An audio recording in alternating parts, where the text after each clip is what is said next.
Interference हा प्रकार पाहिला होता आपण. इंटरफेरन्स म्हणजे काय असतं, टू वेव्हज येतात ज्यांची सेम फेज मध्ये असतात, ज्यांची वेव्हलेंथ सेम असते, ज्यांची फ्रिक्वेन्सी सेम असते, ज्यांची फेज डिफरन्स सेम असतो.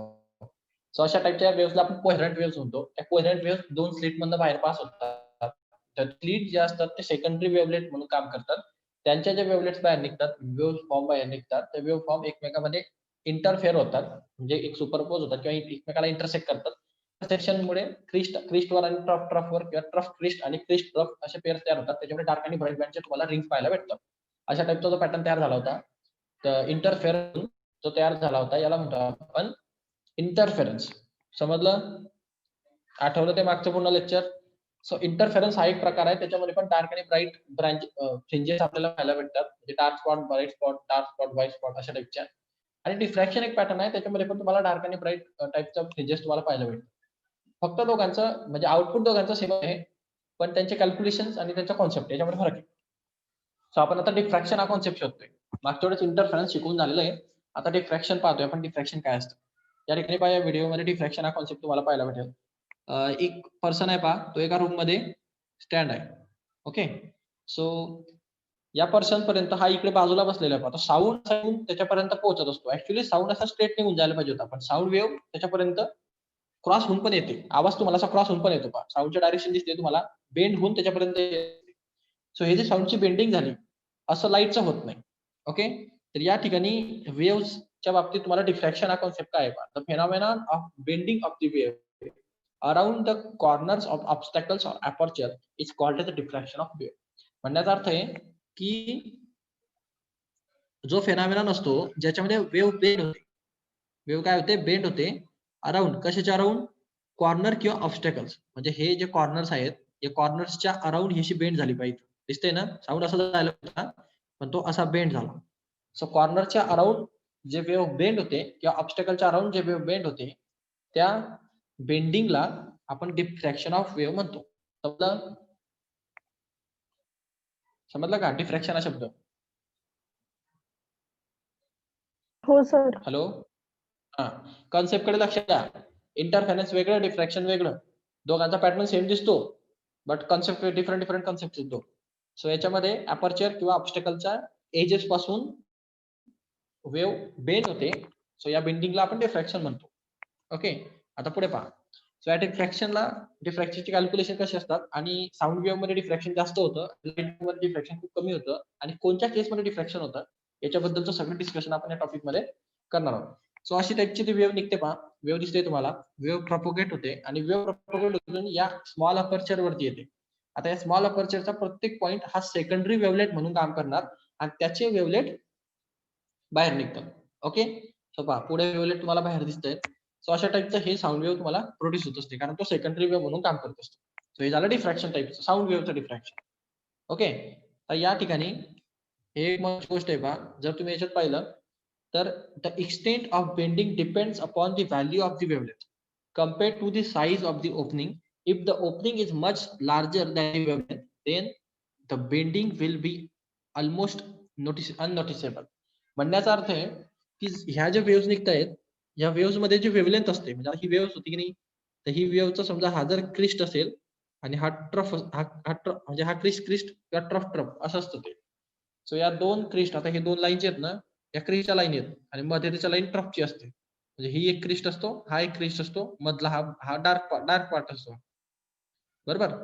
अशा लाईनी असतात. हे डार्क मध्ये ट्रफ खाली हा क्रिस्ट. तर आपण वेव्हलेंथ जेव्हा म्हणतो तेव्हा हे कम्प्लीट वेव्हलेंथ असते पहा.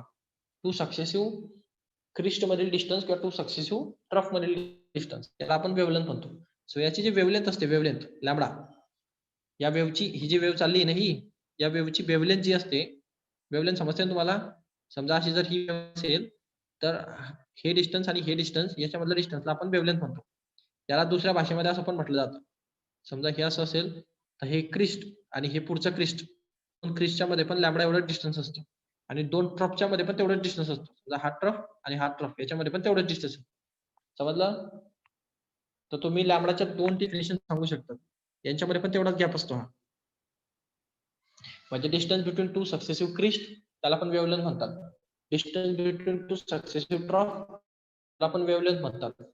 आणि distance between two successive originating पॉइंटला पण वेव्हलेंथच म्हणतो किंवा distance required for complete cycle साठी रिक्वायर्ड असलेलं डिस्टन्स त्याला पण आपण वेव्हलेंथच म्हणतो. सो कोणत्याही भाषेमध्ये आपल्याला म्हणता येतं. या ठिकाणी मी क्रिस्टी भाषा वापरणार. मी म्हणणार distance between two successive crest म्हणजे वेव्हलेंथ असते. सो हे तुम्हाला इथं वेव्हलेंथ हा लॅम्बडा. आता याने म्हटलं इथं की diffraction extend of bending depends upon the wavelength of compare to the size of the opening. तुमचा जो वेव्हलेंथ आहे त्याच्यावर तुमचं बेंडिंग डिपेंड असतं. म्हणजे हे जे लाईट हा जो अँगल क्रिएट होतो बेंडिंगचा हा थिटा, समजलं का? साऊंड असा निघून जायला पाहिजे होता की नाही? साऊंड असा जायला पाहिजे होता स्ट्रेट, पण तो स्ट्रेट न जाता तो बेंड होतोय पाहिजे एवढा. हा एवढा अँगल झाला बेंडिंग अँगल, याला म्हणतात बेंडिंग अँगल तयार होणार. हे कशामुळे झालंय? असं डिफ्रॅक्शन मुळे झालं. आणि हे डिफ्रॅक्शनचा अँगल हा कुणावर डिपेंड असतो? तर हा डिपेंड असतो वेव्हलेंथवर. त्या वेव्हची जेवढी वेव्हलेंथ आहे त्याच्यावरती तो अँगल डिपेंड असतो. समजलं हे एवढं? समजलं का एवढं? हा bending angle is directly proportional to, directly म्हणता येत नाही त्याला, इन्व्हर्सली म्हणता येतं. इन्व्हर्सली प्रपोर्शनल टू, समजलं? हो सर समजलं. हा, म्हणजे आता काय असतं पाहिजे इकडे लक्ष द्या. तर इथं विषय असा आहे की जर ही ओपनिंग होती ना, ही एवढी ओपनिंग तुमची, याला म्हणतात अपर्चर. याला काय म्हणतात? अपर्चर. हे अपर्चर म्हणजे काय? छोटंसं ओपनिंग असतं बारीक. हे ओपनिंग याला दाखवलं जातं कॅपिटल डी डिस्टन्स. समजा हे कॅपिटल डी डिस्टन्स आहे, मी डी डिस्टन्स दाखवतो या अपर्चरला. किंवा कधी कधी स्मॉल ए शब्द पण वापरला जातो. कधी कधी स्मॉल ए, कॅपिटल डी, कधी कधी स्मॉल डी पण म्हटलं जातं. बुक्स वाईज ते नोटेशन वेगवेगळे येणार. तुम्ही फक्त कॉन्सेप्टकडे लक्ष द्या. तर अपर्चरची जी लेंथ आहे, म्हणजे अपर्चरची जी होलची जी साईज आहे, त्याला म्हणतो आपण डी डिस्टन्स. समजा या पर्टिक्युलर आपल्या पॉईंट मध्ये या. सो इथं आपण हा डी डिस्टन्स म्हटला. हे डी डिस्टन्स जर का या वेव्हलेंथ पेक्षा, ही जी वेव्ह आहे हिची वेव्हलेंथ किती? समजा लॅम्बडा. हे डी डिस्टन्स म्हणजे अपर्चरची साईज वेव्हलेंथ पेक्षा जर खूप जास्त स्मॉल असेल, समजलं का? अपर्चर ची साईज वेव्हलेंथ पेक्षा स्मॉल असेल किंवा इक्वल असेल तर डिफ्रॅक्शन प्रोड्यूस होतं. समजलं? हो सर. कंडिशन समजली की नाही? हा, हे पहा, हे जर डी डिस्टन्स असेल आणि हे याची वेव्हलेंथ सारखा जर लॅम्बडा असेल, तर डिफ्रॅक्शन कधी प्रोड्यूस होणार? डिफ्रॅक्शन प्रोड्यूस होण्याची कंडिशन ही आहे की हे डी हे खूप कमी असलं पाहिजे किंवा इक्वल असलं पाहिजे लॅम्बडाच्या. अपर्चरची size equal to or less than lambda असली पाहिजे. दॅट टाइम डिफ्रॅक्शन प्रोड्यूस होणार. समजलं? हा सर. समजलं? आणि महत्वाची गोष्ट, जेवढा ह्या टी ची साईज कमी तेवढा हा अँगल मोठा असतो. का? म्हणजे लॅम्बडा जितका मोठा आणि डी ची साईज जेवढी छोटी तेवढा या थिटाची व्हॅल्यू वाढते. समजलं? हो. समजलं? म्हणजे वेव्हलेंथ मोठी पाहिजे आणि वेव्हलेंथ मोठी पाहिजे आणि अपर्चर छोटा पाहिजे, तेव्हा तो खूप जास्त स्प्रेड होणार असा बाहेरच्या बाजूला. आणि जर वेव्हलेंथ छोटी असेल आणि अपर्चर मोठं असेल तर तो तेवढा स्प्रेड होत नाही. आता ते समजेल तुम्हाला काय. तर या ठिकाणी फक्त एवढं लक्षात ठेवायचं होतं तुम्हाला की वेव्हलेंथ जी असते डिस्टन्स बिटवीन टू, त्याला म्हणतो आपण लॅम्बडा. हे जर काय अपर्चर वाढवलं पहा तर तुमचा अँगल कमी होताना दिसतोय. पण मला दिसला ना, टी ची व्हॅल्यू वाढली म्हणजे अँगल कमी होणार, कारण डी वाढायला नको. डी कमी झाला आणि लॅम्बडा पेक्षा तो कमी झाला तर आपल्याला त्याचा बेंडिंग अँगल वाढताना दिसतो. समजलं? हो. ओके. तर या ठिकाणी पहा, तुम्हाला इथं एक्सप्लेन केलं त्यांनी की लाईट सोर्स आहे. लाईट सोर्स पासून हे वेव्ह निघतात. आता हे लाईट वेव्ह सांगतोय. हे कोणाच्या बाबतीत आहे? असं लाईट वेव्हच्या बाबतीत झालं. लाईट वेव्ह मध्ये कसं दिसतंय का तुम्हाला? मी जर साऊंड वेव्हला पाहिलं तर तुम्हाला तसं पाहायला भेटत होतं, पण ही लाईट वेव्ह आहे. ही कोणची वेव्ह आहे? लाईटची वेव्ह आहे. ती मागची साऊंड वेव्ह होती. लाईट वेव्ह मध्ये काय होतं? हा लाईट इथपर्यंत येतो, पण इथून थोडा कसा पडतो पहा, हा असा पसरत नाही. पसरला का तो असा? नाही पसरला. बाकीच्या रिजन मध्ये इथं शॅडो रिजन तयार होतो. हा कोणता रिजन असतो? Shadow region. आणि हा इथं ब्राईट स्पॉट तयार होतो लाईट. पण लाईटचं डिफ्रॅक्शन का नाही झालं अपर्चर मधून? हा प्रश्न पडला असेल की नाही तुम्हाला? लाईटचं डिफ्रॅक्शन का नाही झालं? साऊंडचं नाही झालं, मग का नाही झालं लाईटचं? कोणाला काही लॉजिक बिल्ड होतंय का? डायग्राम कडे जर तुम्ही नीट पाहिलं तुम्हाला समजून जाईल ती गोष्ट. या येलो लाईन्स कडे नीट पहा आणि त्याच्यातला डिफरन्स चेक. या येलो लाईन्स मध्ये आणि या मागच्या येलो लाईन्स मध्ये काय फरक आहे? या ब्ल्यू लाईन्स मध्ये काय वाटतंय तुम्हाला? या ब्ल्यू लाईन्स मध्ये आणि या पुढच्या येलो लाईन्स मध्ये काय फरक जाणवतो तुम्हाला? पहा बरं, हे वाटतंय का?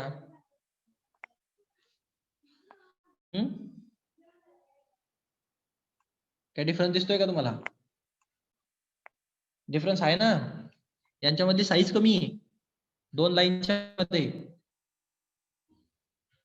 अरे पहा 2 लाईन जवळ जवळ आहेत आणि मागे पहा यांच्यामध्ये इथं काय फरक आहे दोघांमध्ये पहा बरं. यांच्यामध्ये डिफरन्स जास्त आहे पहा, वाटत नाही? हा डिफरन्स जास्त वाटत नाही का तुम्हाला? आणि याच्यामध्ये पहा बरं खूप छोटा छोटा डिफरन्स आहे. 2 लाईन्सच्या मध्ये गॅप कितीचा आहे?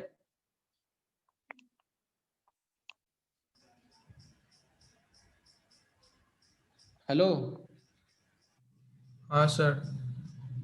हा गॅप जाणवतोय की नाही तुम्हाला? हवं नाही काही तर सांगा. हो सर, यात जास्त आहे लेफ्टला. साऊंड वेव्ह मध्ये मग हा गॅप जो असतो याला म्हणतो आपण वेव्हलेंथ, हे लॅम्बडा असते. मग वेव्हलेंथ कोणामध्ये जास्त आहे? साऊंड वेव्ह मध्ये जास्त आहे. आणि वेव्हलेंथ कोणामध्ये कमी आहे? लॅम्बडा कमी असते कोणामध्ये? लाईट वेव्ह मध्ये. समजलं का? समजलं का? हो सर. वेव्हलेंथची व्हॅल्यू साऊंड मध्ये जास्त असते, वेव्हलेंथची व्हॅल्यू लाईट मध्ये कमी असते. सो मी तुम्हाला काय रिलेशन सांगितलं होतं डिफ्रॅक्शन तयार होण्यासाठी?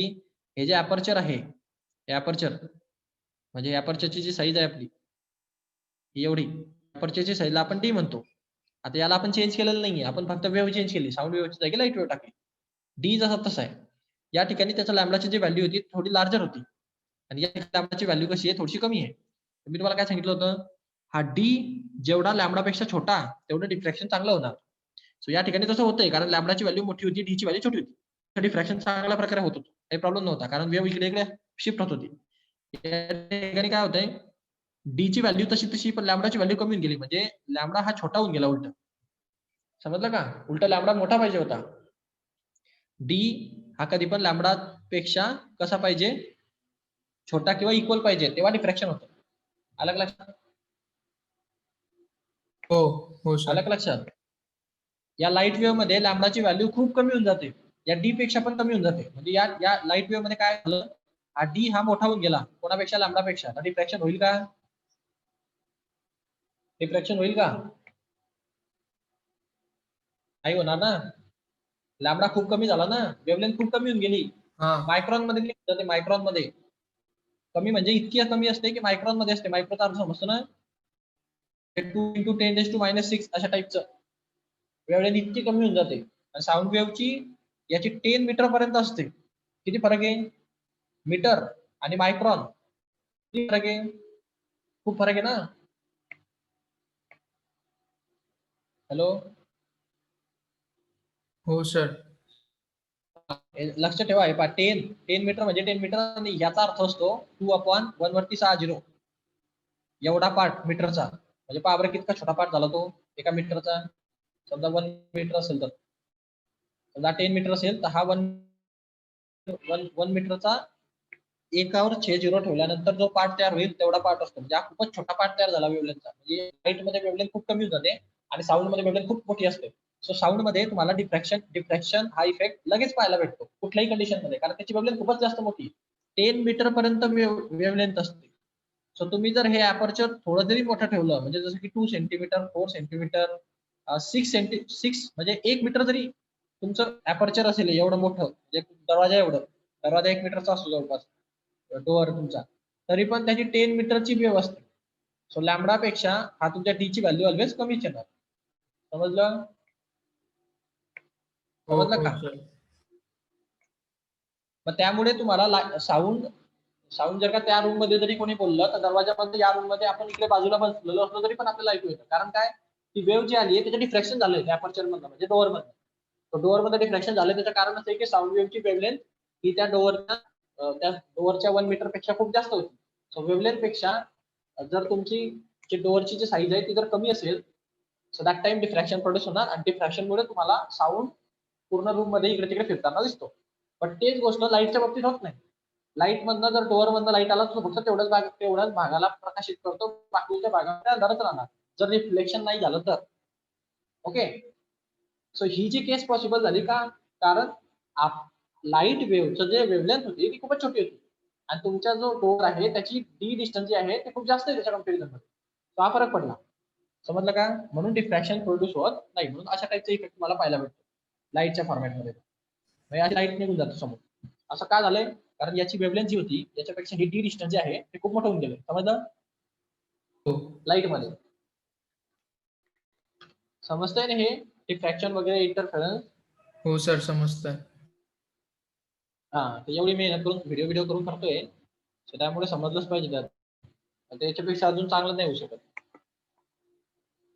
तर तुम्हाला हे समजलं असेल की साऊंड वेव्ह मध्ये बेंडिंग का होते आणि लाईट वेव्ह मध्ये बेंडिंग का होत नाहीये. त्याचं कारण द्यायचं की अपर्चरची साईज ही त्या वेव्हलेंथ पेक्षा मोठी झालेली असते लाईट मध्ये म्हणून डिफ्रॅक्शन होत नाही. मग समजा जर आपण असं केलं की आपण हे जे अपर्चरची साईज होती तिला जर खूप छोटी करून टाकली म्हणजे मायक्रॉन मध्ये घेऊन गेले अपर्चरच्या साईजला. ओके या अपर्चरची साईजच प्रॉब्लेम आहे की नाही. समजा ही वेव्हलेंथ आहे समजा कोणाची लाईटची. आता हे लाईटचं एक्झाम्पल पकडून घ्या टेम्पररी. हा समजा लाईट वेव्ह आहे. ही लाईट वेव्ह मध्ये लॅम्बडा त्याची वेव्हलेंथ आहे आणि हा डी त्याचा अपर्चर आहे. लाईट वेव्ह मध्ये काय व्हायचं हा डी ची व्हॅल्यू मोठी व्हायची लॅम्बडापेक्षा म्हणून डिफ्रॅक्शन होत नव्हतं. पण आता मला जर डिफ्रॅक्शन करायचं असेल तर मला काय करावं लागेल लॅम्बडापेक्षा डी ला छोटं करावं लागेल की नाही. करावं लागेल की नाही. त्याच्याशिवाय डिफ्रॅक्शन पॉसिबल होणार नाही. मग मी काय करतो जर हा लॅम्बडा मायक्रॉन मध्ये तर मी डी ला पण मायक्रॉन मध्ये घेऊन जातो ना. समजलं का? जर ही लॅम्बडाची व्हॅल्यू समजा लॅम्बडाची व्हॅल्यू जर का 100 मायक्रॉन असेल मायक्रॉन मीटर किंवा मायक्रॉन ही 0.2 मायक्रॉन आहे. आता कमी झाली की नाही डी ची व्हॅल्यू. म्हणजे अपर्चर खूप छोटा करून टाकलं तुम्ही. हे एकदम बारीक करून टाकलं बस एकदमच बारीक एकदम छोटस होल. तर त्या टायमाला तो लाईट तुम्हाला असा स्प्रेड होताना दिसेल बाबा.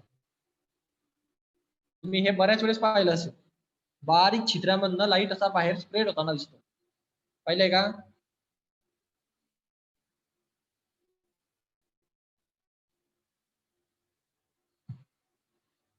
लाईट नाही पाहिलं कधी?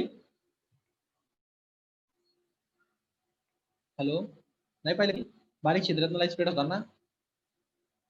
1 सेंटीमीटर आणि 10 सेंटीमीटर हा फरक पडला पाहिजे. त्याच्या अपर्चर 1 सेंटीमीटरचा आहे पण डिफरन्स हा 10 सेंटीमीटरचा आहे म्हणून तिथं डिफ्रॅक्शन झालेलं होतं. लाईटच्या केसमध्ये तसं होत नाही. लाईटची वेव्हलेंथ ही खूप कमी असते आणि अपर्चरची साईज खूप जास्त असल्यामुळे तुम्हाला ते डिफ्रॅक्शन पाहायला भेटत नाही. जर तुम्ही अपर्चरची साईज कमी केली पा दिसतंय का? अपर्चरची साईज कमी झाली पा दिसतंय का? अपर्चर पहा एवढं झालं. सो डी ची व्हॅल्यू कशी झाली घटली आणि लॅम्बडाची व्हॅल्यू तशी आहे. या केसमध्ये काय झालं इथं डिफ्रॅक्शन होते पा दिसतंय का? असं जायला पाहिजे होतं ना ते. पण एवढा अँगल वाढला की नाही हा. समजलं का?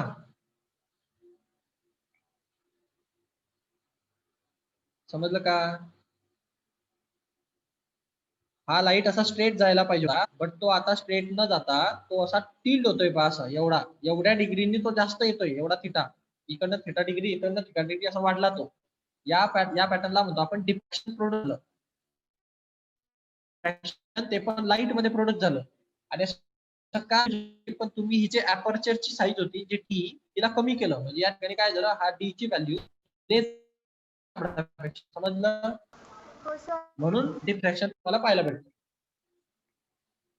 समजलं का? समजलं का? नाही काही. सो हे पहा तुम्हाला रिड्यूस केली जर तुम्ही साईज ओपनिंगची किंवा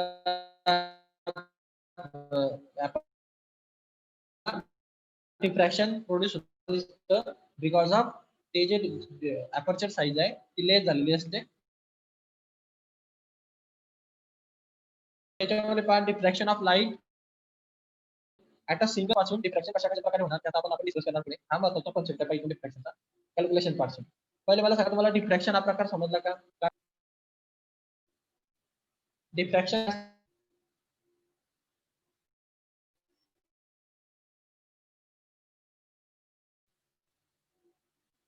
आवाज येतोय का?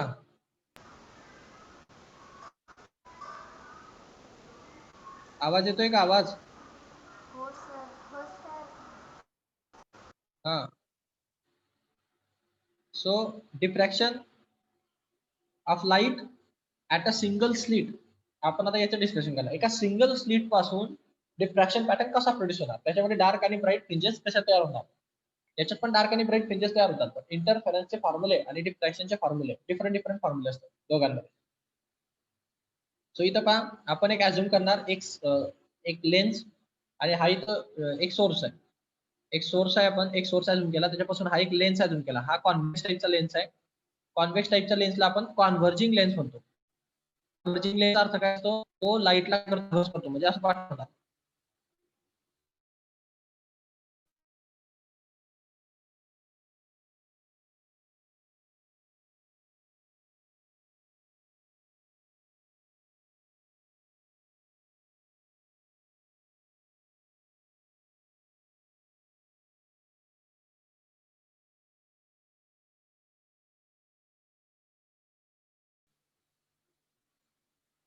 हे बघा,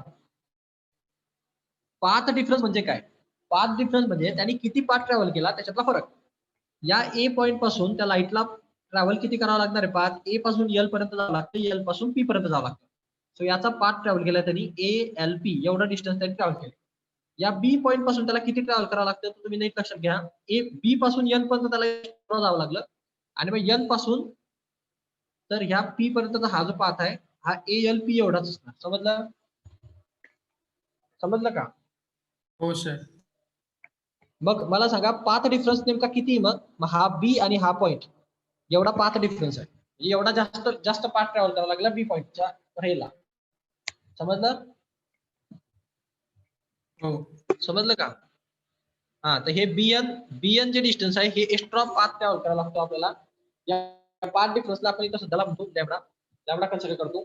पाथ डिफरन्स लॅम्बडा इथं कन्सिडर केलाय मी, तर लॅम्बडा मी या डिस्टन्सला म्हणणार आणि पुढे जाणार. पाथ डिफरन्स हा गोष्ट समजेल तुम्हाला. आता त्याची इंटेन्सिटी पाथ डिफरन्सवर डिपेंड असते, आणि तो जो पाथ डिफरन्स आहे या केसमध्ये तो हा बी आणि एन या पॉइंटला आपण पाथ डिफरन्स म्हणणार. तर ए पासून पी पर्यंत आणि एन पासून पी पर्यंत जायला सेम पाथ लागेल. सो आपण जर इथे एक ट्रायंगल कन्सिडर केला ज्याचं नाव आहे ABN. हा ट्रायंगल मी बाजूला काढला पहा. ABN हा ट्रायंगल कन्सिडर केला.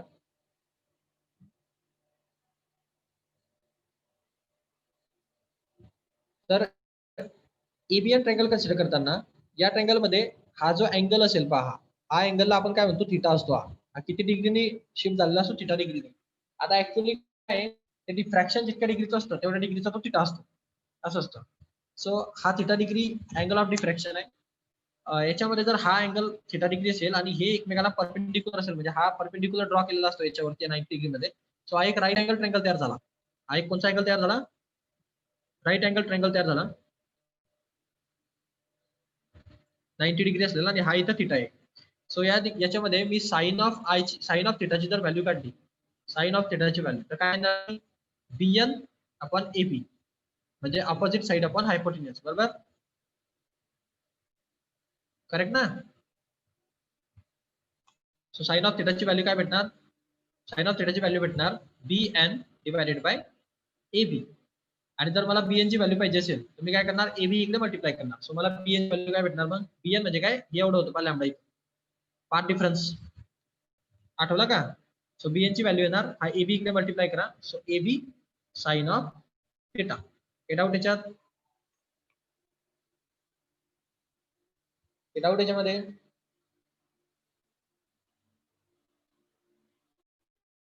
हॅलो, तुम्हाला इथं पाहायला भेटेल पहा, BN अपॉन AB ची व्हॅल्यू साइन ऑफ थिटा भेटणार. सो जर मला BN ची व्हॅल्यू पाहिजे असेल मी याला तिकडे मल्टिप्लाय करणार. AB ची व्हॅल्यू तुम्ही स्मॉल a कन्सिडर केलं होतं, तुम्ही AB ची जागी स्मॉल a ची व्हॅल्यू सबस्टिट्यूट करू शकता साइज ऑफ द अपर्चर. तर तुम्हाला BN ची व्हॅल्यू भेटणार A साइन ऑफ थिटा.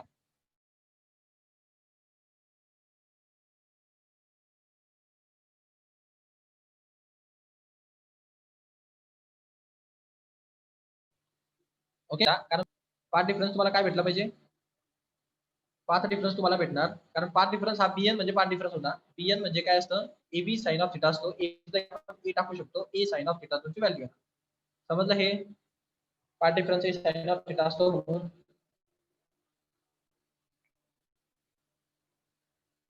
समजलं का?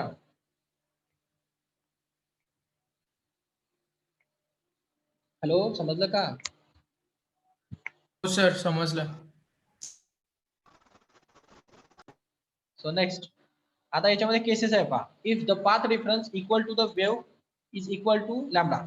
जेव्हा तुमचा पाथ डिफरन्स हा लॅम्बडा एवढा असतो, म्हणजे तुमच्या वेव्हलेंथ एवढा तुमचा पाथ डिफरन्स असेल, म्हणजे जेव्हा bn ची व्हॅल्यू ही लॅम्बडा असते असं म्हणणे त्याचं. जेव्हा तुमच्या या bn ची व्हॅल्यू म्हणजे ही bn ची व्हॅल्यू जेव्हा लॅम्बडा येते, दॅट टाइम काय कंडिशन तयार होते, इंटेन्सिटी कशी असते याचा आपण स्टडी करणार. सो इकडे पहा मग, त्या टाइम काय होणार पहा, bn ची व्हॅल्यू जेव्हा लॅम्बडा असणार तेव्हा तुम्हाला या अपर्चरचे दोन पार्ट तयार होताना दिसतात. एक पार्ट तयार होतो AC आणि CB, हे दोन पार्ट तयार होतात. रेड आणि ब्ल्यू कलर मध्ये, व्हायलेट कलर मध्ये, आपण पर्पल कलर मध्ये आपण डिझाईन केले पाहिजे. त्याचे दोन पार्ट तयार होतात. एक होतो λ/2 आणि दुसरा होतो λ/2. असे λ/2 λ/2 चे दोन पार्ट तयार होतात. सो याच्यामध्ये तुम्ही एवढं डिटेल मध्ये जायची गरज नाही की तुम्हाला कोणत्या टाईपची इंटेन्सिटी भेटणार. तुम्ही फक्त लक्षात ठेवा की λ/2 चे दोन पार्ट तयार होतात जेव्हा तुमचा पार्ट डिफरन्स लॅम्बडा एवढा असतो. त्यावेळेला तुम्हाला मिनिमम इंटेन्सिटी भेटते. जेव्हा तुमचा पार्ट डिफरन्स हा लॅम्बडा एवढा असतो तेव्हा तुम्हाला कोणती इंटेन्सिटी भेटते हे लक्षात ठेवा. इंटेन्सिटी भेटते, पाथ डिफरन्स लॅम्बडा एवढा असतो तेव्हा आपल्याला कुठली इंटेन्सिटी भेटते, मिनिमम इंटेन्सिटी भेटते. म्हणजे आपल्याला फर्स्ट सेकंडरी मिनिमा भेटतो. फर्स्ट सेकंडरी मिनिमा म्हणजे काय, डार्क स्पॉट भेटतो. डार्क स्पॉट, डार्क रिंग तयार होते. समजलं? समजलं का? हा हो सर. हा, हे लक्षात ठेवा. पहिला डार्क तयार होतो, त्याच्यानंतर ते पुढे कंटिन्यू होतं पहा. मग λ/2 ला, त्याच्यानंतर 3 λ/2 ला, त्याच्यानंतर 4 λ/2 ला, अशा टाईपचे तुम्हाला ते पाहायला मिळते. समजा आपण angle of diffraction which is the first secondary minimum is produce is given by the relation. Relation कसं आहे पहा, तर ए साइन ऑफ थिटा ची व्हॅल्यू तुम्हाला लॅम्बडा भेटते. ए साइन ऑफ थिटा म्हणजे काय होतं आठवा, मी तुम्हाला काय सांगितलं होतं, bn ची व्हॅल्यू आली होती a sine of theta. bn म्हणजे काय होतं, तुमचा पाथ डिफरन्स होता, बरोबर. सो पाथ डिफरन्सची व्हॅल्यू काय झाली, ए साइन ऑफ थिटा. आणि यांनी इथं काय म्हटलंय, यांनी वरती म्हटलंय की पाथ डिफरन्स हा कोणा एवढा पाहिजे, लॅम्बडा एवढा. मग मी पाथ जागी लॅम्बडा लिहिलं चालेल का, याला इक्वल टू लॅम्बडा लिहिलं चालेल का? मग ही रिलेशन तुम्हाला इथे दिसतंय. समजलं? समजलं का? पुढे पहा. सो या केस मध्ये मग साइन ऑफ थिटाची व्हॅल्यू तुम्हाला भेटते λ/a. साइन ऑफ थिटाची व्हॅल्यू तुम्हाला भेटते λ/a. या ठिकाणी थिटा खूप स्मॉल कन्सिडर करतो, कारण अँगल ऑफ डिफ्रॅक्शन तेवढा पाहिजे तेवढा मोठा दिसत नाही, खूप छोटा अँगल असतो. तर स्मॉलेस्ट अँगलची व्हॅल्यू साइन ऑफ थिटाची जर आपण घेतली तर साइन ची व्हॅल्यू 0 येते, म्हणजे नियर अबाउट साइनचा काही फरक पडत नाही. तर थिटाला आपण डायरेक्ट थिटा कन्सिडर करू शकतो. सपोज आपण जर का पार्ट डिफरन्सला ट्वाइस ऑफ लॅम्बडा, म्हणजे पार्ट डिफरन्स हा डबल ऑफ लॅम्बडा असेल, सो दॅट टाइम मॅक्झिममच्या केसेस तयार होतात. मॅक्झिममच्या केसेसचा फरक आपण तुम्हाला की तुम्हाला इथं फर्स्ट मॅक्झिममच्या केसेस तयार होताना दिसत. म्हणजे या ठिकाणी जी तुमची स्क्रीनवरती तुम्हाला पॅटर्न तयार होणार आहे तो λ/2 λ/2 λ/2 λ/2 λ/2 हे चार डिफरन्स तयार होतील. 2/2 मध्ये डिस्ट्रक्टिव्ह इंटरफरन्स होतं आणि मधल्या स्पॉट मध्ये कन्स्ट्रक्टिव्ह इंटरफरन्स. सो मधल्या स्पॉट मध्ये कन्स्ट्रक्टिव्ह दिसते बा. याच्यामुळे होतं सर की तुमचा सेकंडरी मिनिमा तयार होतो, त्याच्यानंतर पुढे थर्ड मिनिमा, त्यानंतर फोर्थ मिनिमा, अशा केसेस पुढे तयार होतात. म्हणजे तुम्हाला एक गोष्ट याच्यावरून समजते की जर तुम्ही a sine of theta is equal to n lambda केलं तर तुम्हाला मिनिमा केसेस भेटत चालतात. समजलं का? मिनिमाच्या केसेस भेटत चालतात. म्हणजे पहा सांगतो तुम्हाला मी इथं काय, या ठिकाणी काय झालंय, इथं दोन डिस्ट्रक्टिव्ह इंटरफरन्स तयार झाले पहा. एक हा पण एक डिस्ट्रक्टिव्ह आणि एक हा पण एक डिस्ट्रक्टिव्ह. या दोन डिस्ट्रक्टिव्ह मध्ये काय झालं, इथं एक डार्क स्पॉट तयार होणार, इथे एक डार्क स्पॉट तयार होणार, दोन डार्क स्पॉट तयार झाले. म्हणजे आपण ह्या दुसऱ्या डार्क स्पॉटला म्हणतो सेकंडरी मिनिमम. आता सेकंडरी मिनिमम इथं सेकंड असणार, दुसरा सेकंडरी असणार, कारण दोन डिस्ट्रक्टिव्ह तयार झाले. 3 घेतलं 3 होणार, 4 घेतलं 4 होणार. तर तुम्हाला जेव्हा डार्क स्पॉटची कंडिशन काढायची असते, हे लक्षात ठेवा. आता मी जे सांगतो ते ज्याला काहीच समजलं नाही त्याच्यासाठी सांगतो, काहीच समजलं नाही त्याच्यासाठी सांगतो, त्याने लक्ष द्या इकडे. आता ज्याला जर तुम्हाला मी सांगितलं की अँगल ऑफ डिफ्रॅक्शन थिटा आहे आणि तुम्हाला nth नंबरचा मिनिमम काढायचा आहे.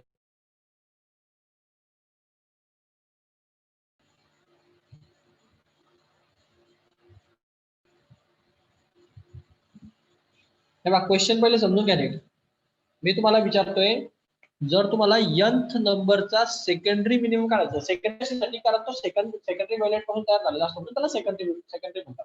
आणि जो फर्स्ट मॅक्झिमा असतो तो सेंट्रल मॅक्झिमा डायरेक्ट सेंटर पासून तयार होतो, त्याला सेकंडरी शब्द वापरतो, सेंट्रल म्हणतात त्याला. तो मिनिमाची गोष्ट सांगतोय. मिनिमा म्हणजे काय? Dark spot. पहिला डार्क स्पॉट, दुसरा डार्क स्पॉट, तिसरा डार्क स्पॉट, चौथा डार्क स्पॉट. हे जे कंडिशन आहे याच्यासाठी डिफ्रॅक्शन अँगल काय असेल, पहिल्या डार्क स्पॉट साठी किती डिफ्रॅक्शन अँगल असेल आणि अपर्चर साइज काय असेल, दुसऱ्या डार्क स्पॉट साठी डिफ्रॅक्शन अँगल किती असेल आणि अपर्चर साइज काय असेल, असे क्वेश्चन आपल्याला विचारले जातात. तर त्याची कंडिशन लक्षात ठेवा. मिनिमम साठीची कंडिशन ही आहे. ए म्हणजे aperture size, sine of theta, theta म्हणजे डिफ्रॅक्शन अँगल, अपर्चर साइज आणि डिफ्रॅक्शन अँगल साइनचा करून याचं मल्टिप्लिकेशन एवढं असतं तर n times of the lambda एवढं असतं. लॅम्बडा म्हणजे वेव्हलेंथ आणि n म्हणजे 1 2 3 4 5 6 अशा व्हॅल्यू असतात. तुम्हाला किती नंबरचा मिनिमम पाहिजे त्याच्यावर डिपेंड आहे. तुम्ही जर म्हटले मला 6 नंबरचा मिनिमम पाहिजे, 6 नंबरचा मिनिमम, 6 मिनिमम, तर तुम्ही काय करणार? n ची व्हॅल्यू किती टाकणार? 6 या फॉर्म्युलामध्ये. समजलं? काय होईल मग? ए साइन ऑफ थिटा 6 म्हणजे 6 नंबरचा डिफ्रॅक्शन अँगल, n ची व्हॅल्यू म्हणजे 6 असते, 6 नंबरचा डिफ्रॅक्शन अँगल 6 लॅम्बडा. समजलं का? समजलं का? हो सर. हा मिनिमाचे केसचा फॉर्म्युला आहे, लक्षात ठेवा. सो हे एकदम सिक्वेन्सनी येतात व्यवस्थित. म्हणजे इथं 1 2 3 4 5 6 असं म्हणजे मिनिमाचे जे केसेस आहेत ते एकदम व्यवस्थित सिक्वेन्सनी चालतात. मॅक्झिमाच्या केसेस ऑड मल्टिपल चालतात. सांगतो मी तुम्हाला आता ऑड मल्टिपलचा मिनिमम काय असतं, समजेलच तुम्हाला ते लास्टला.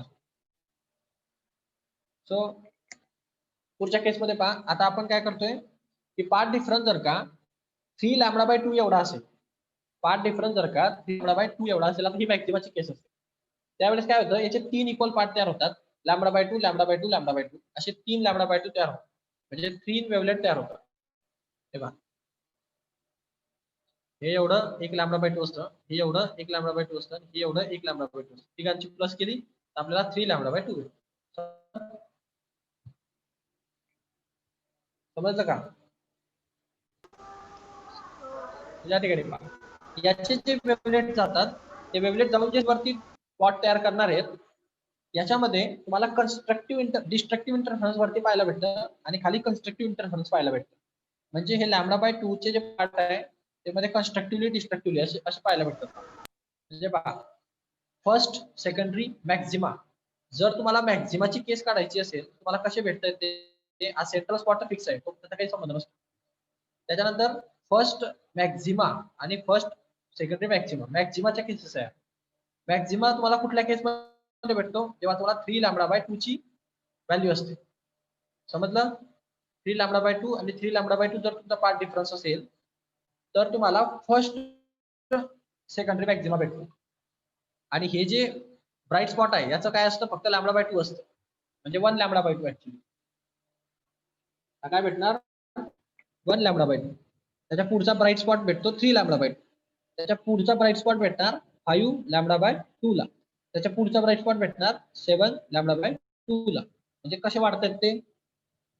कसे वाढतात ते? ऑड मल्टिपल वाढतात ना.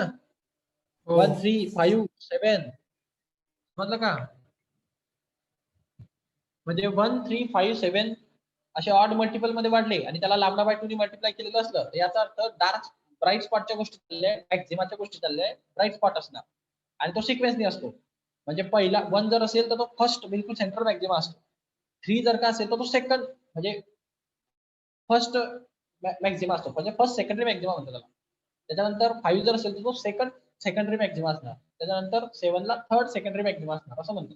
आणि ते दोन्ही साईड प्लस आणि मायनस दोनही साईडला असतात. वरच्यांना प्लस म्हटलं जातं, खालच्यांना मायनस म्हटलं जातं. इथं minus 3 lambda by 2, minus 5 lambda by 2, minus 7 lambda by 2 अशा दोन बाजूला रिंग्स असतात.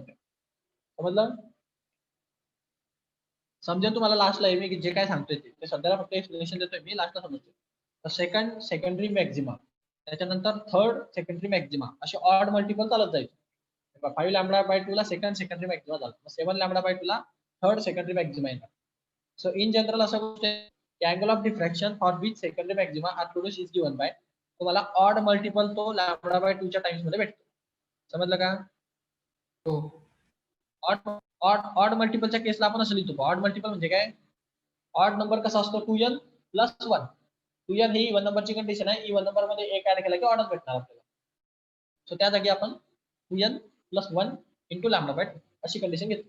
आता तुम्हाला मॅक्झिमा आणि मिनिमाच्या दोन्ही केसेस तुम्हाला माहिती समजल्या. हे झाली मॅक्झिमाची केस. मिनिमाची केस कशी असते? मिनिमाची केस होती a sin of theta n is equal to n lambda. मिनिमाची केस खूप सोपी आहे. मॅक्झिमाची केस थोडीशी ऑड मल्टिपल असल्यामुळे ते शिकावं लागतं. समजलं?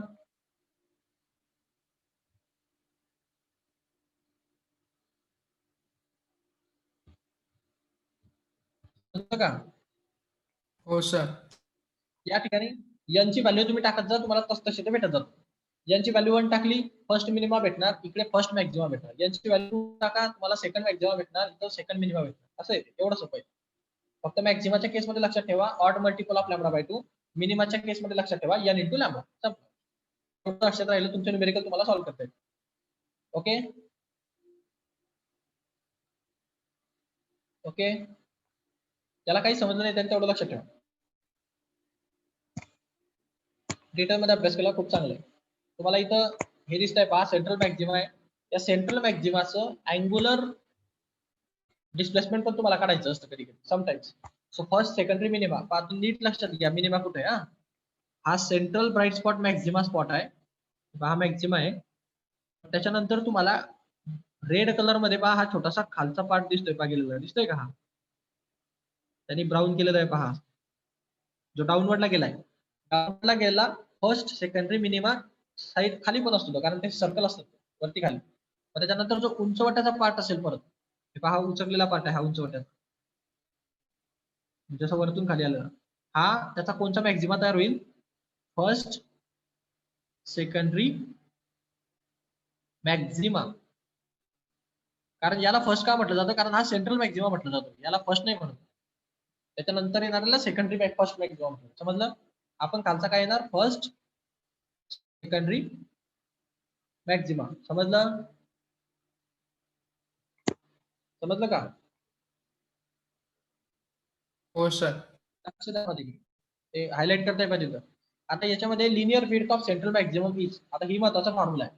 समटाइम्स तुम्हाला काय विचारलं जातं? सेंट्रल मॅक्झिममची विड्थ काय असणार? म्हणजे जो सेंट्रल मॅक्झिमा आहे त्याची विड्थ काय असते? विड्थ म्हणजे हे साईज एवढी, एवढी साईज हे दाखवलंय पाय आरोच होतं. त्याला म्हणतात linear width of central maxima. त्याला म्हटलं तर या हेच कधी कधी तुम्हाला न्यूमेरिकल्स मध्ये विचारलं जातं. तर याचं डायरेक्ट आन्सर लिहायचं. डायरेक्ट फॉर्म्युला पाठ करून घेतल्यासारखं पाठ करून घ्या. डेरिवेशन दिलेलं नाहीये. 2 कॅपिटल लॅम्बडा अपॉन ए. डब्ल्यू म्हणजे हे विड्थ असते सेंट्रल मॅक्झिमाची. या विड्थचा फॉर्म्युला पाठ करून घ्या, रट्टा मारून घ्या. बुक्स मध्ये नाहीये, कॉम्पिटेटिव्ह एक्झाम घेतलाय. W is equal to 2 capital D म्हणजे काय? हे स्क्रीन आणि त्या अपर्चर याच्यामधला डिस्टन्स, त्याला कॅपिटल डी म्हणतो आपण. हा लॅम्बडा म्हणजे काय? वेव्हलेंथ. आणि हा ए म्हणजे काय? अपर्चरची साईज. अपर्चर म्हणजे ते होल, ते जे होल होतं ना एवढं, त्याची ही जी साईज होती त्याला ए म्हणायचं. आठवलं? आठवलं? फॉर्म्युला पाठ ठेवा. Linear width of the central maxima W is equal to 2D 2 capital D lambda upon a. D म्हणजे distance between slit and screen असतं. ए म्हणजे width of the narrow slit असते. नॅरो स्लिट म्हणजे काय? Aperture, त्याची width आणि बाकीच्या गोष्टी. Angular width of the central maxima, हे हा पण एक महत्त्वाचा कॉन्सेप्ट आहे. लिनियर विड्थ आणि अँगुलर विड्थ असा फरक असतो. लिनियर विड्थ म्हटलं म्हणजे ही काढायची स्थिती, हे लिनियर विड्थ आहे, स्ट्रेट लाईन. आणि अँगुलर विड्थ म्हणजे याचा हा जो स्पॉट आहे आणि हा जो स्पॉट जिथं संपतो तिथून एक अँगल क्रिएट झालेला असतो आणि ह्या अँगुलर विड्थला हा म्हटलं जातं अल्फा. समजलं? हो हो सर. अँगुलर डिस्प्लेसमेंट आहे ना, अँगुलर डिस्प्लेसमेंट आहे. अँगुलर डिस्प्लेसमेंट अल्फा असतं. अँगुलर विड्थचा जो फॉर्म्युला असतो हा थीटा अल्फाचा फॉर्म्युला, याला म्हटलं जातं 2 लॅम्बडा बाय ए. मागच्या फॉर्म्युल्यामधून तो कॅपिटल डी काढून टाकायचा फक्त, बस दुसरं काही नाही करायचं. समजलं का? लिनियर विड्थचा फॉर्म्युला होता लिनियर विथ डब्ल्यूचा फॉर्म्युला होता पहा 2 कॅपिटल डी लॅम्बडा अपॉन ए आणि अँग्युलर विथचा फॉर्म्युला आहे. याच्यामध्ये फक्त कोण मिसिंग आहे? डी मिसिंग आहे. डी ला काढून टाका तुम्ही, तुम्हाला अँग्युलर विथचा फॉर्म्युला भेटतो.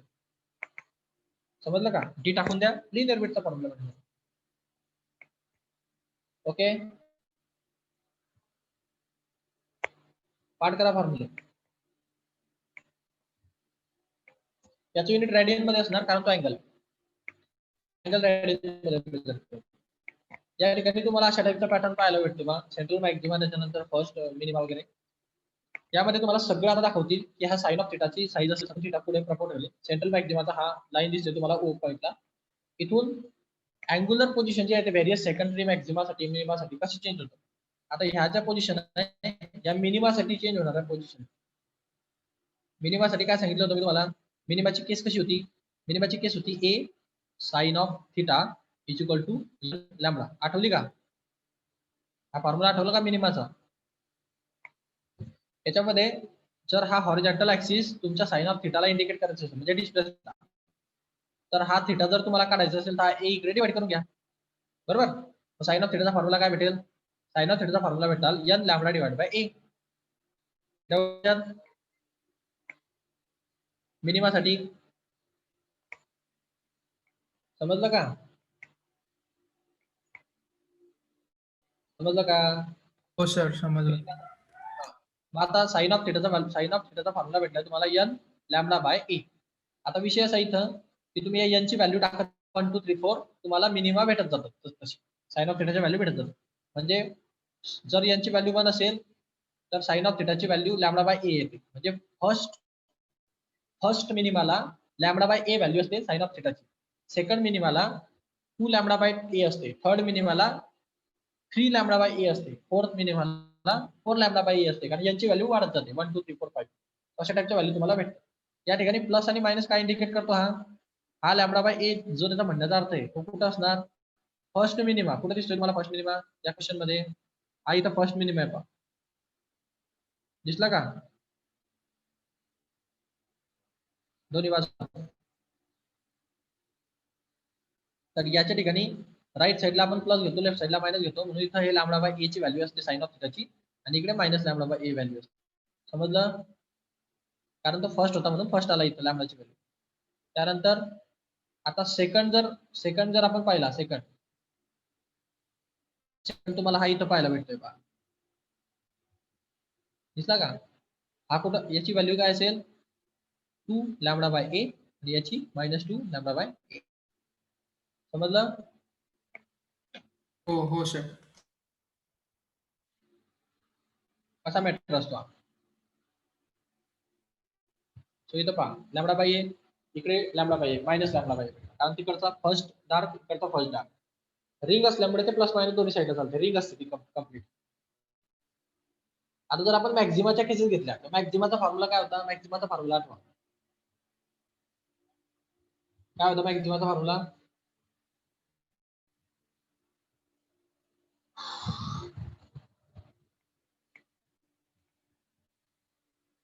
काय होता मॅक्झिमाचा फॉर्म्युला? कोण सांगेल मॅक्झिमाचा फॉर्म्युला काय होता? जनरल कंडिशन काय होती मॅक्झिमाची? अरे सांगितलं ना मी. असं काय करता तुम्ही? मिनिमा साठीची केस काय असते? मिनिमा साठीची केस होती जनरल केस, ती सर्वात महत्वाची आहे. A sine of theta is equal to n lambda. ही मिनिमाची केस आहे. समजलं? साइन ऑफ थिटाची व्हॅल्यू काढायला हा ए इकडे डिवाइड केला होता. बरोबर? मिनिमा मध्ये. आता मॅक्झिमाची केस काय होती? अशी बेसिक स्टँडर्ड इक्वेशन सर्वात शेवटी सांगितलेलं मॅक्झिमाचं. मॅक्झिमा ऑड मल्टिपल असतो लॅम्बडा बाय 2 चा. म्हणून ए साइन ऑफ थिटाची व्हॅल्यू ही 2n+1 म्हणजे ऑड मल्टिपल असतो लॅम्बडा बाय 2 चा. हे डाऊट याच्यात? हे डाऊट याच्यामध्ये? हॅलो, झाले नाही? अरे झालंय नाही? अरे आताच तर शिकवलं.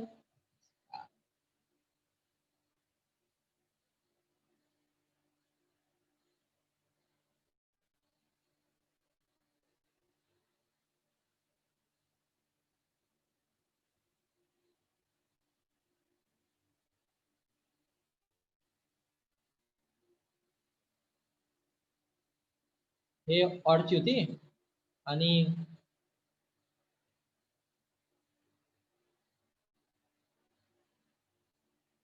हा एक दिसत नाही का इथं, पहा बरं काय लिहिलंय इथं, हे सेकंडरी मॅक्झिमाची केस सांगितलं होतं ना. ज्याला काही समजलं नाही त्यांनी एवढी तरी गोष्ट लक्षात ठेवा. मॅक्झिमासाठी a sine of theta is equal to 2n plus 1 lambda by 2 असतो. कमी कमी तेवढं तर लक्षात राहिलं पाहिजे. त्यानंतर पुढे पाहता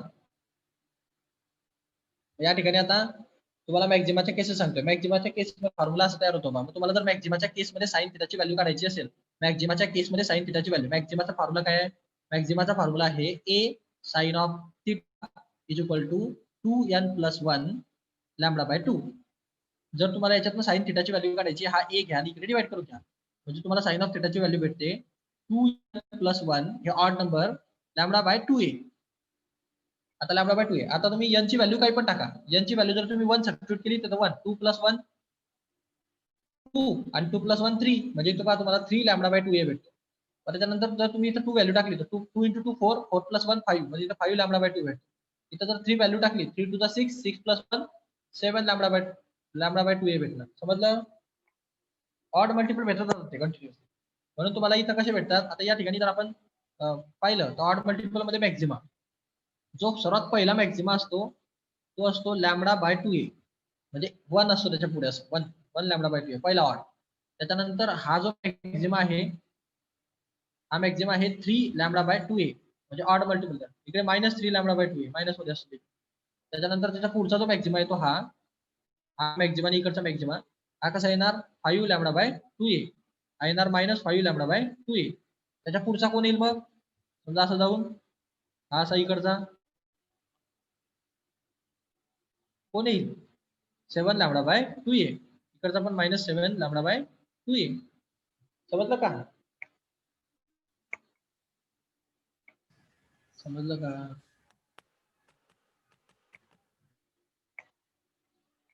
कंडिशन आहे तरी त्यांच्या, सोपं आहे ना. ब्राईट स्पॉटला odd multiple of lambda by 2a घ्यायचं आणि मिनिमासाठी सिक्वेन्सने लॅम्बडा बाय a घ्यायचं.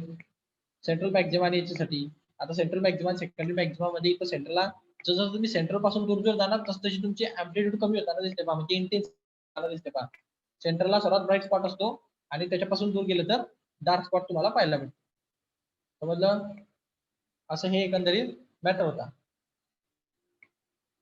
समजलं का? लेक्चर कव्हर न गेलं?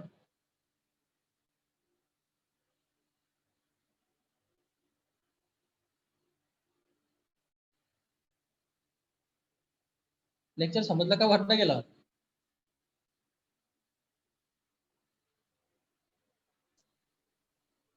एक दोनदा अजून पाहावं लागेल सर.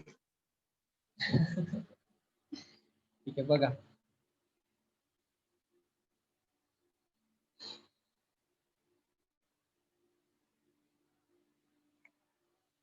कॉम्पिटिव्ह एक्झाम साठी महत्वाचं लेक्चर होतं ते.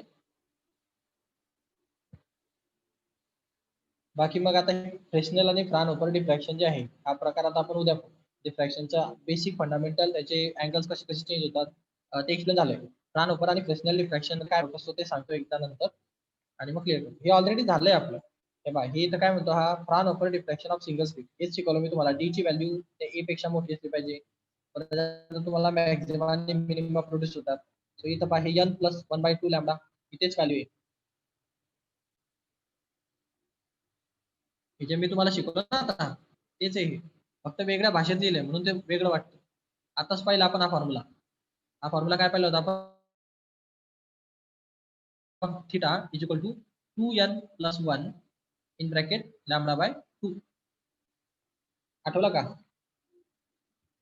आता हे 2n प्लस 1 कसं काय झालं? तर हे याच्यामुळे येतं, हा 2 इकडे मल्टिप्लाय करा. जर 2 ला तुम्ही सिम्प्लिफिकेशन केलं तुम्हाला काय सापडेल पहा, a sine of theta is equal to हा 2 मल्टिप्लाय करा तर 2n प्लस 1 डिवायडेड बाय 2 भेटणार, आणि इकडे हा लॅम्बडा. हा लॅम्बडा बाय 2 वेगळ्या बाजूला काढा, इकडे होऊन जाईल. तो हा फॉर्म्युला तुम्हाला भेटतो. समजलं? समजलं का?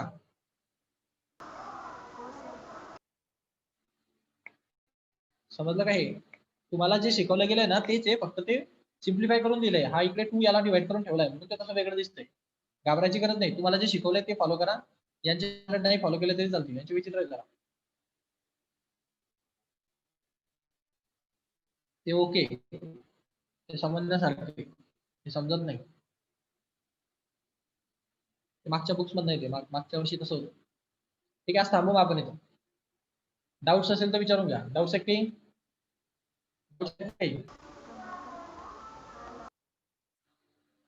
डाऊट्स आहेत का काही? नाही सर, उद्या विचारतो.